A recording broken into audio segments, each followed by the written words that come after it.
եկեղեցին վեր քաղաքական կառույց է, բայց տեսնում ենք, որ Փաշինյանը փորձում է քաղաքական բնաճնշումների են ենթարկել եկեղեցին եւ եկեղեցու ներսից գտնելու համար համախոհներ է գտնում։ Դա է։ Իսկ այն որ մենք միշտ կանգնած ենք եղել Մայրաթոր Սուրբ Էջմասնի կողքին, կարծում եմ որևէ մեկի մոտ հարցեր չի առաջացնում։ Դուք անազատության մեջ հայտնված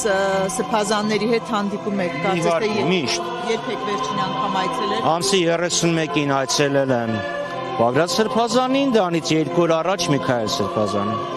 Եվ կրոնական ծեսերի հնարավորություն ունեն նրանք այնտեղ։ Միքայել սրբազանի մասնակցությունը խոչընդոտվել էր մի անգամ։ Ծեսի։ Պատարագին։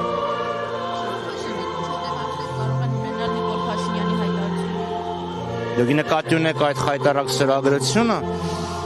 եկեղեցու դեմ հարձակման հերթական գալարը։